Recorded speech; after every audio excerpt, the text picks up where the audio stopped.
World Wildlife Fund is the largest international conservation organization in the world, and it is dedicated to the development of sustainable communities and protection of important ecological regions throughout the world. One of the most important ecoregions is the South Florida ecoregion.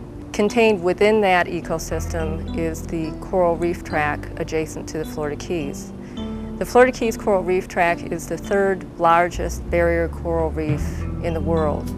It has spectacular coral cover, massive seagrass meadows, a mosaic of various habitats and fisheries, and it is a globally significant ecoregion that must be protected.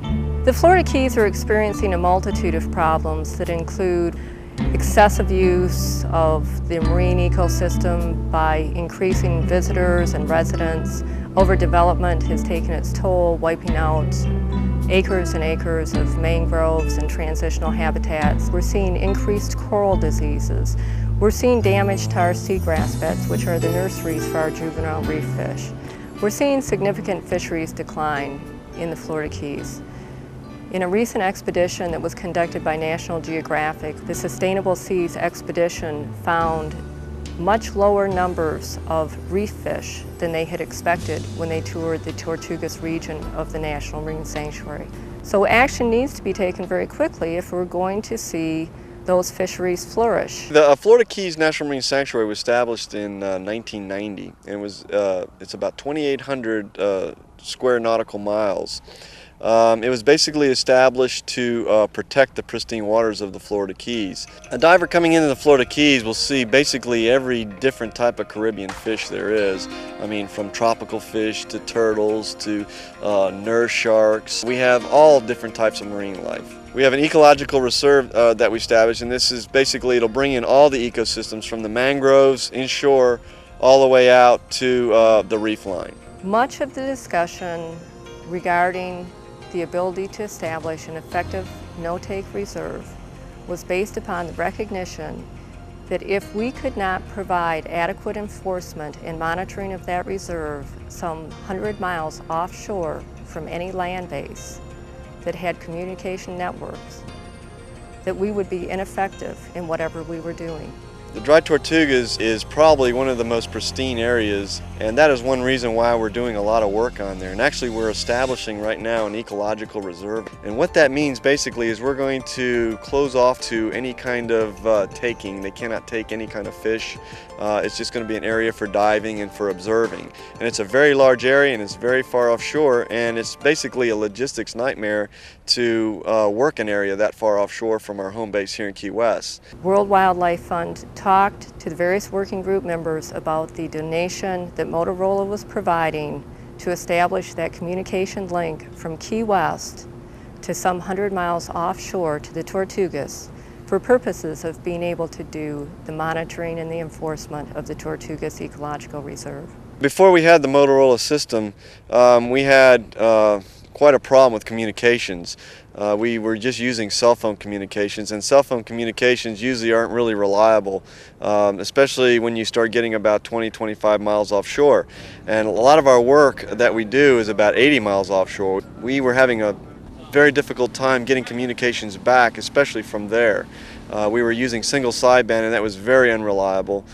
We could not always get into the high seas operator. And then we had this offer from World Wildlife Fund to donate us some radios and set up a repeater system to the Dry Tortugas. We jumped on it. We said, this is like a godsend. It's something we've been wanting for a long time. We have 3 towers, 3 repeaters, basically, one in Key West, one off the Marquesas, which is about 30 miles from here, and then one on Loggerhead Key in the Dry Tortugas on the lighthouse. So I want to let you know that we've arrived at the Tortugas. We had probably about a 1 to 3 foot sea crossing. We had about 15 knot winds out of the southeast. We had a really good crossing, no problems, but we do need some supplies. You copy that?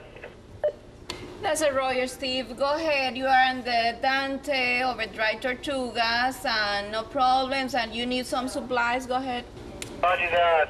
If you could send our sanctuary officer out with 4 nitrox tanks and 2 scuba tanks, and also we would The radio system donated by Motorola is used for research support out in the dry Tortugas and also for boat contact for our vessel contact around the Florida Keys. It's also used for law enforcement as well. And that's where, again, the Motorola radio is really coming in because we can communicate now offshore. Some 2 years ago, the staff of the Florida Keys National Marine Sanctuary came to realize that there was significant anchor damage occurring in one of the most pristine coral regions in the Tortugas area of the National Marine Sanctuary.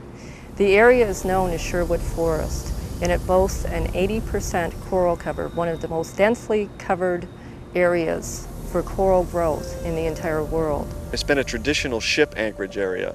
In other words, a ship will anchor out there and kind of wait for communications from its home company to decide whether to go into the Gulf or the Atlantic and where they need to pick up supplies or drop them off. So they kind of sit out there.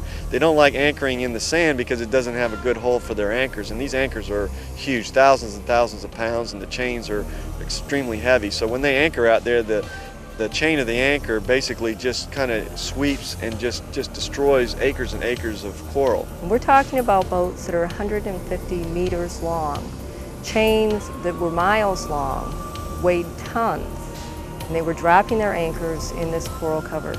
And it's been an area that we've looked at for many years and wanted to protect, and finally we're now able to do that. World Wildlife Fund hears from the NOAA enforcement staff on a continuous basis what a tremendous benefit the Motorola communication system is to their efforts. They have come to depend and rely on it extensively. It aids them in enforcement, it aids them in coordination with their fellow staff members, it allows them to receive calls from their base in Key West. Without that gift, I don't believe that the Tortugas Reserve could become a reality. And without that gift, I don't believe that we could adequately manage, monitor, and enforce the regulations that are currently being drafted to put this no-take reserve in place.